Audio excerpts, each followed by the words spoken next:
بنگر در این دریای کور چشم هر اختر چراغ زمره‌ایست لیکن این نیست فریادیست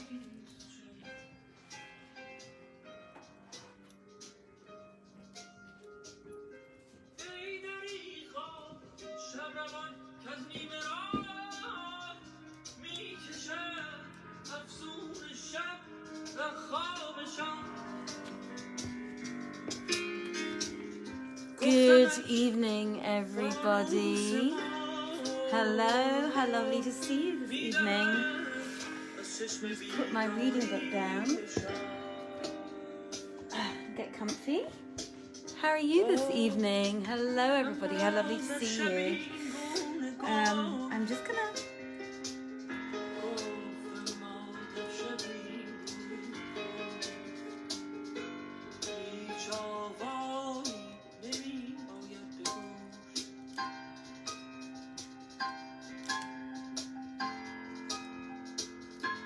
This is really beautiful. The poem, the literature for this is really, really lovely in English. I'm going to read it to you. So I'm going to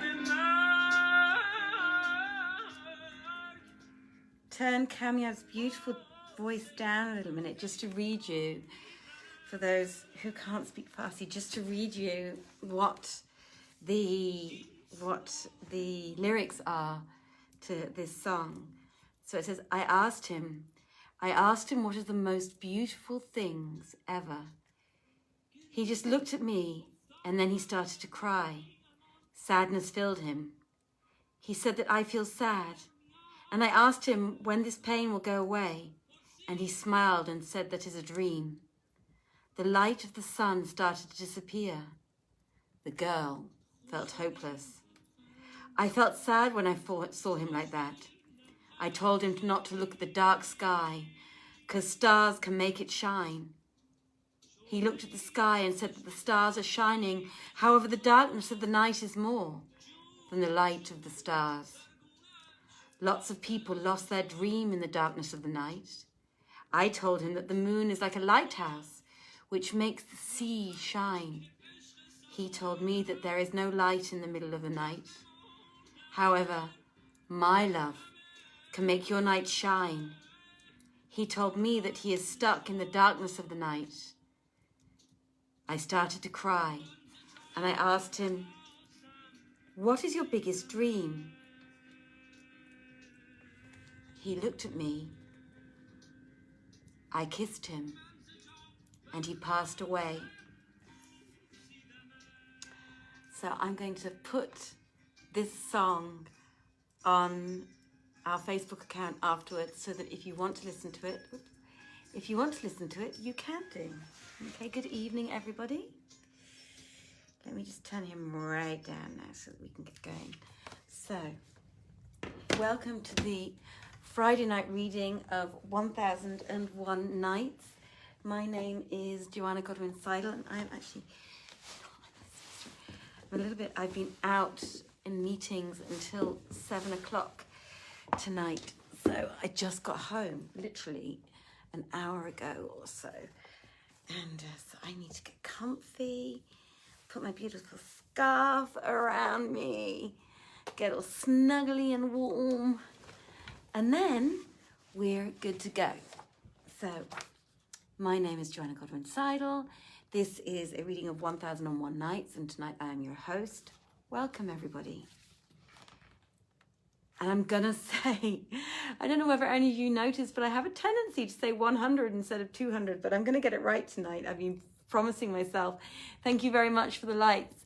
Hello, Abdul. Hello, Gerald. Hello, Mohammed. Hi, everybody. So I'm going to get the numbers right tonight, because I always say 100. It doesn't matter what it is. And Samantha's always like, "Oh my goodness, Joanna, what have you done again? Can't you get it right?" And for some reason, I must be number dyslexic or something like that. So here we go. Let's give it a go and try and get it right this evening, right?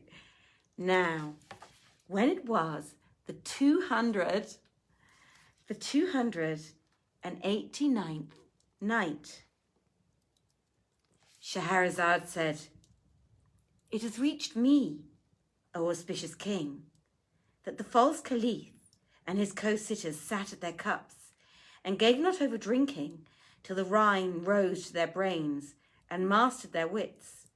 And Harun al-Rashid said to the minister, 'O Jafar, by Allah, we have no such vessels as these. Would to heaven I knew what manner of man this youth is.' But while they were talking privily, the young man cast a glance upon them, and seeing the wazir whisper the caliph, said, ''Tis rude to whisper.' He replied, 'No rudeness was meant. This is my friend. Did but say to me, verily I have travelled in most countries, and have caroused with the greatest of kings, and I have companied with noble captains, yet never saw I a goodlier ordering than this entertainment, nor passed a more delightful night, save that the people of Baghdad are wont to say, wine without music often leaves you sick.' When the second caliph heard this, he smiled pleasantly, and struck with a rod he had in his hand a round gong. And behold, a door opened, and out came a eunuch bearing a chair of ivory, inlaid with gold glittering fiery red, and followed by a damsel of passing beauty and loveliness, symmetry and grace. He set down the chair, and the damsel seated herself on it, as she were the sun shining sheen in a sky serene. In her hand she had a lute of Hindu make, which she laid in her lap, and bent down over it as a mother bendeth over her little one, and sang to it, after a prelude in 24 modes, amazing all wits. Then she returned to the first mode, and to a lively measure chanted these couplets. Love's tongue within my heart speaks plain to thee, telling thee clearly I am fain of thee. Witness the fevers of a tormented heart, an ulcered eyelid, tear flood rains for thee. God's fate o'ertaketh all greatest things. I knew not love till learnt love's pain of thee. Now, when the mock caliph heard these lines sung by the damsel, he cried with a great cry and rent his raiment to the very shirt. Whereupon they let down a curtain over him and brought him a fresh robe, handsomer than the first. He put it on and sat as before, till the cup came round to him, when he struck the gong a second time, and lo! A door opened, and out of it came a eunuch with a chair of gold, followed by a damsel fairer than the first, bearing a lute, such as would strike the envious mute. She sat down on the chair and sang to her instrument these 2 couplets. How patient bide with love in sprite of me, and tears and tempest binding sight of me. By Allah, life has no delight of me. How gladden heart whose core is blight of me. No sooner had the youth heard this poetry than he cried out with a loud cry and rent his raiment to the skirt. Whereupon they let down the curtain over him and brought him another suit of clothes. He put it on, and sitting up, as before, fell again to cheerful talk, till the cup came round to him, when he smote it once more upon the gong, and out came a eunuch with a chair, followed by a damsel fairer than she who forewent her. So she went down on the chair with a lute in her hand and sang thereto these couplets. Cease ye this fairness. Oh, this is scary. Cease ye this fairness, bate this pride of you, to whom my heart clings by life tied of you. Have ruth on hapless mourning lower wretch, desire full pining passionate tried of you. Sickness hath wasted him, whose ecstasy praise heaven it may be satisfied of you.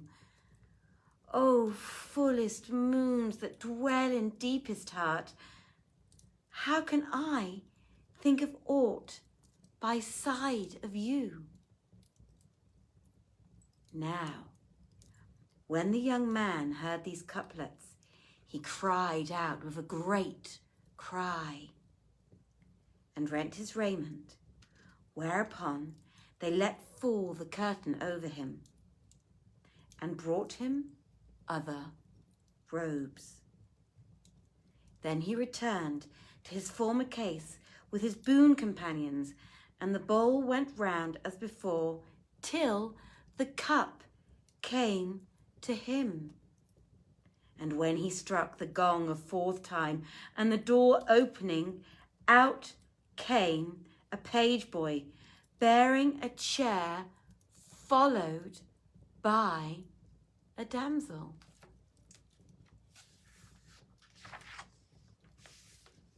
He set the chair for her, and she sat down thereon, and taking the lute, tuned it, and sang these couplets.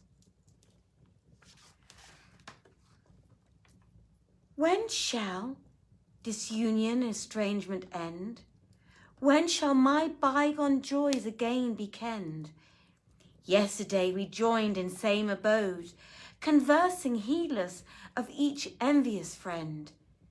Twixt us that traitor time disjoined our lot, and our waste home to desert fate condemned.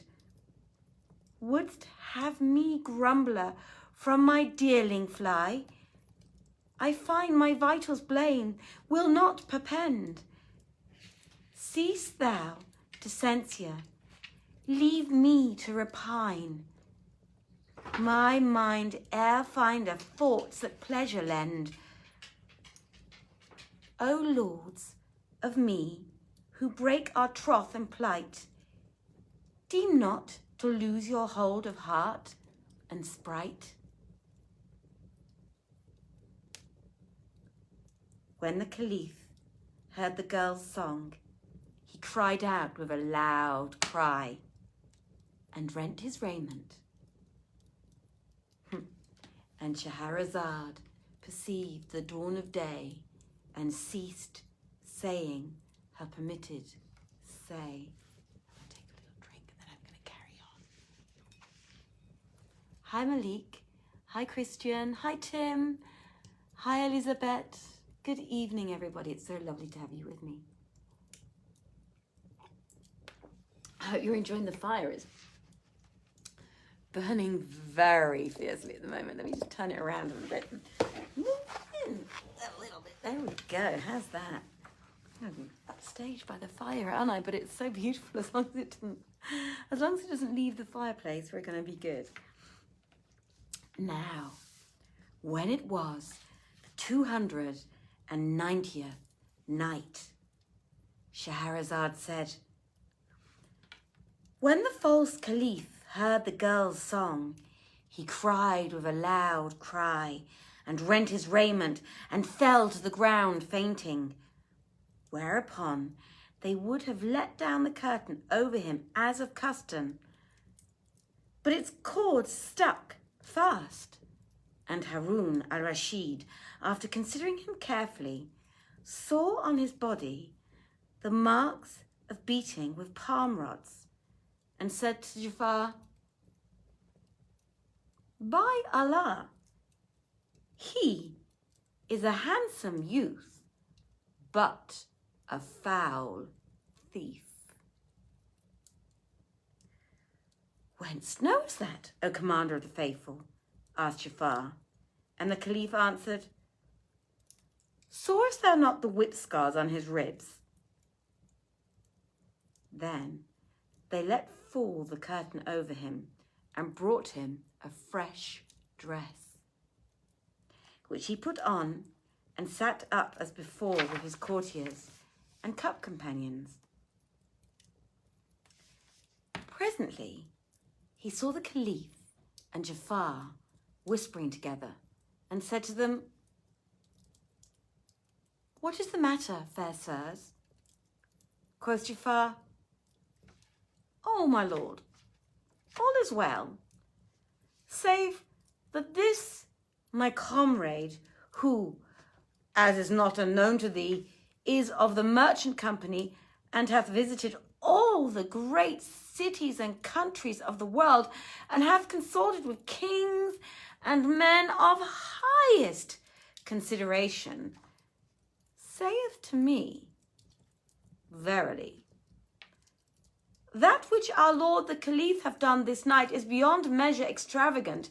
Never saw I any do the like doings in any country, for he hath rent such and such dresses, each worth 1,000 dinars, and this is surely excessive unthriftiness. Replied the second Caliph, who thou? The money is my money, and the stuff is my stuff.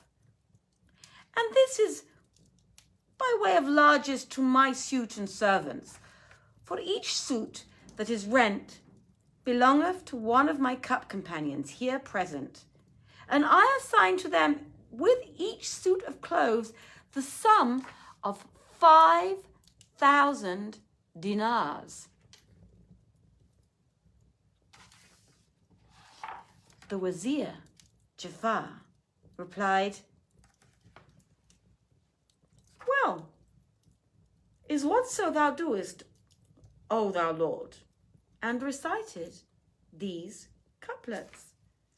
Virtue is in hand of thee hath built a house, and to mankind thou dost thy wealth expose.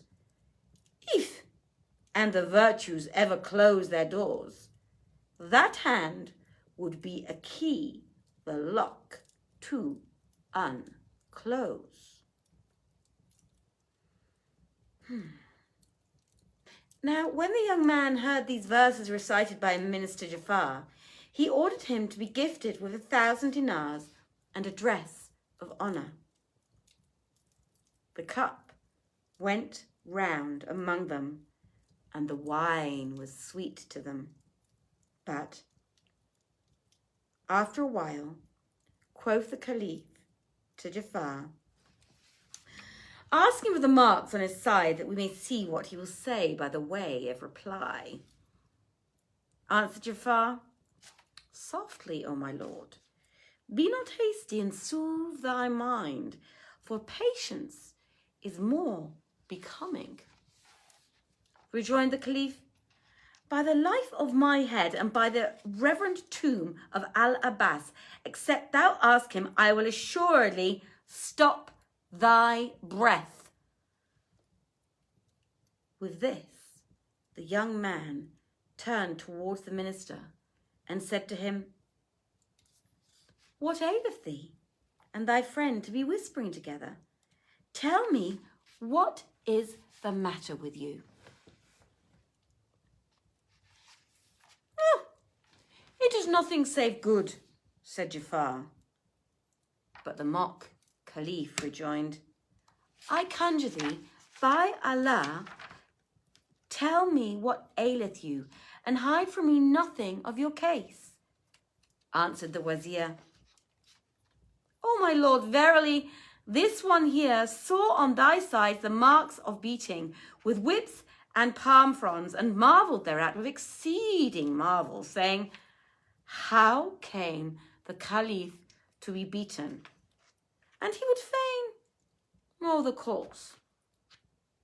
Now when the youth heard this, he smiled and said, "Know ye that my story is wondrous, and my case marvellous.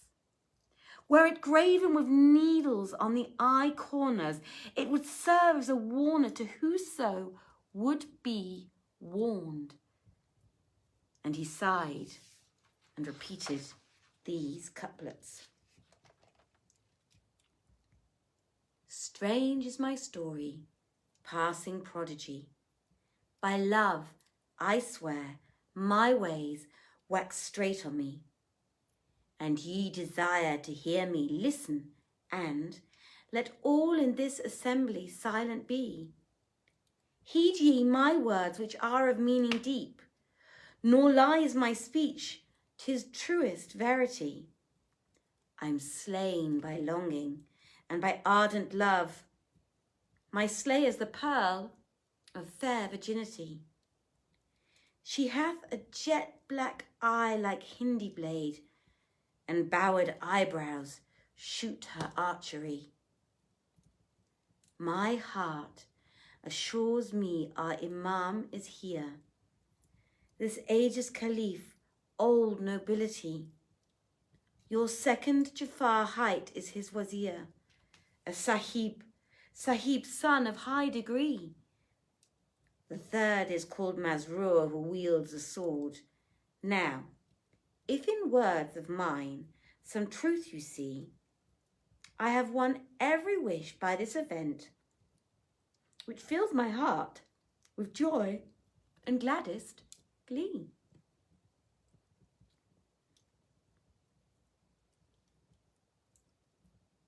When they heard these words, Jafar swore to him an ambiguous oath that they were not those he named, whereupon he laughed and said, "Know, O my lords, that I am not the commander of the faithful, and that I do but style myself thus to win my will of the sons of the city. My true name is Muhammad Ali, son of Ali the jeweler, and my father was one of the notables of Baghdad, who left me great store of gold and silver and pearls and corals and rubies and chrysolites and other jewels, besides messuages and lands, hammam baths and brickeries, orchards and flower gardens. Now, as I sat in my shop one day, surrounded by my eunuchs and dependents, behold, there came up a young lady. She-mule, and attended by 3 damsels like moons. Riding up to my shop, she alighted and seated herself by my side and said, "Art thou Mohammed, the jeweller?" Replied I, "Even so, I am he, thy Mameluke, thy chattel." She asked, "Hast thou a necklace of jewels fit for me?"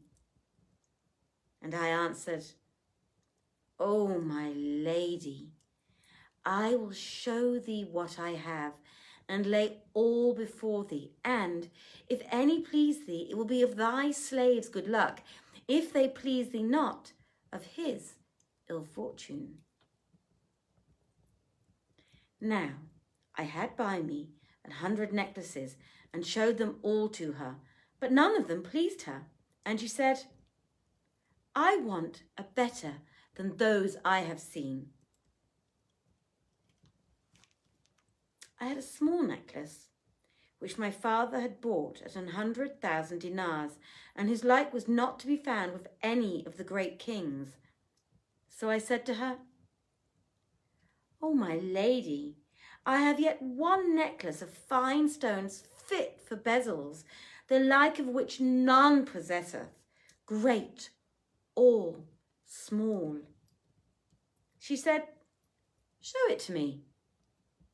So I showed it to her, and she said, "This is what I wanted, and what I wished for all my life," adding, "What is its price?" Quoth I, "It cost my father 100,000 dinars." And she said, "I will give thee 5,000 dinars to thy profit." I answered, "O my lady, the necklace and its owner are at thy service, and I cannot gainsay thee." But she rejoined, "Needs must thou have the profit, and I am still most grateful to thee." Then she rose without stay or delay, and mounting the mule in haste, said to me, "O my lord, in Allah's name, favour us with thy company to receive the money, for this thy day with us is white as milk." So I shut up the shop and accompanied her in all security till we came to a house on which was manifest the signs of wealth and rank.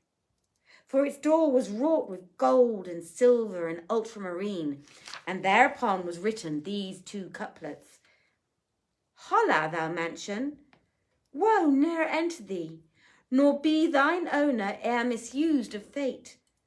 Excellent mansion to all guests art thou, when other mansions to the guest are strait." The young lady dismounted and entered the house, bidding me sit down on the bench at the gate till the money changer should arrive. So I sat a while, when behold, a damsel came out to see me and said, "O my lord, enter the vestibule, for it is a dishonour that thou shouldst sit at the gate." Thereupon I rose and entered the vestibule and sat down on the settle there. And as I sat, lo, another damsel came out and said to me, "O my lord, my mistress biddeth thee enter and sit down at the door of the saloon and receive thy money." I entered and sat down, nor had I sat down a moment when behold, a curtain of silk, which had concealed a throne of gold, was drawn aside, and I saw seated thereon the lady who had made the purchase, and around her neck she wore the necklace which looked pale and wan by the side of her face, as it were the rounded moons. At her sight my wit was troubled, and my mind confounded, by reason of her exceeding beauty and loveliness. When she saw me, she rose from her throne, and coming up close to me said, O light of mine eyes, is every handsome one like thee pitiless to his mistress? I answered, O my lady, beauty, all of it is in thee, and is but one of thy hidden charms. And she rejoined, O jeweler, know that I love thee, and can hardly credit that I have brought thee hither. And as she caressed me, she bent towards me, and I kissed her, and she kissed me, and she caressed me, and then she drew me towards her further, and to her breast she pressed me.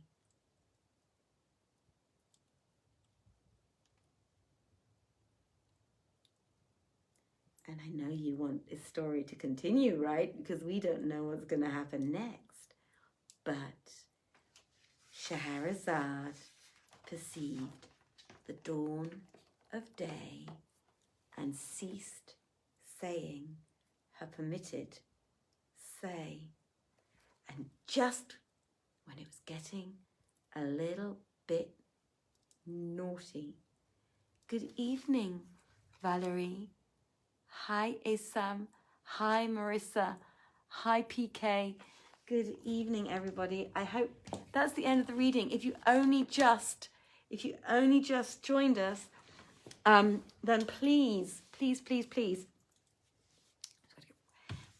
Oh, what's happening to my fire? I'm going to add another bit of something to it, methinks, and hope that I can still save it. I hope so.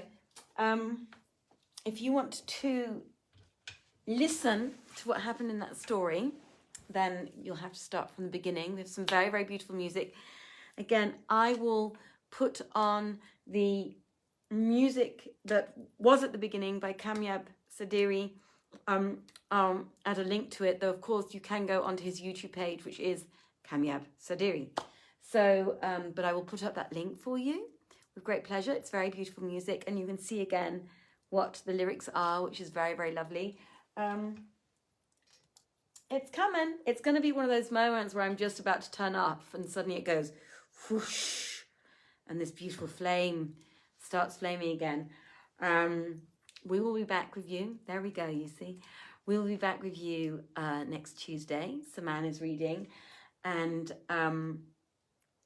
don't forget, next Saturday evening, we are going to have a special reading because we have reached another 100th page. And I think by now we must be in like 1,300 pages of the book. And we're on volume 4. And ladies and gents, in the... Oh, there we go. It's going again. Ladies and gents, in the Richard Burton translation of 1001 Nights, there are 17 volumes.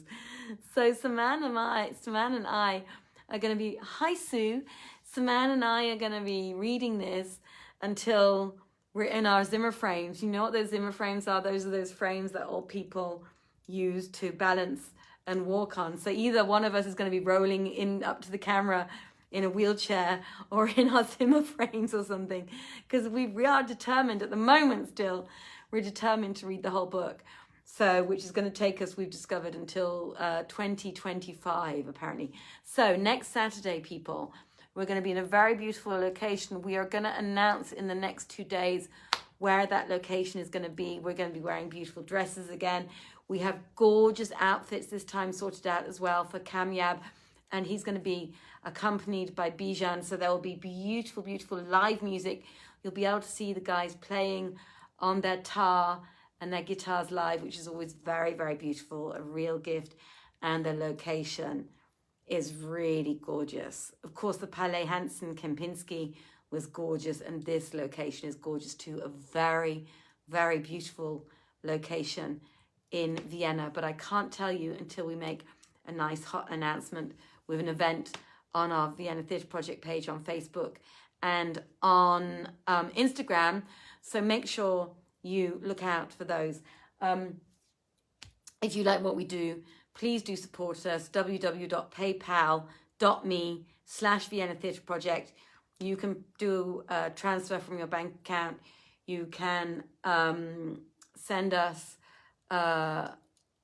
you pay with your credit card, do whatever you want, or just pop some money into an envelope, put it in the post box, and send it to Joanna, Godwin-Seidl, Vienna Theatre Project at Theater Drachengasse number 2, 1010, Vienna, Austria, and send us a postcard or a nice old card if you want to do that. So again, that would be Joanna Godwin-Seidl, Vienna Theatre Project, Theater Drachengasse, Fleischmarkt 22 or Drachengasse 2.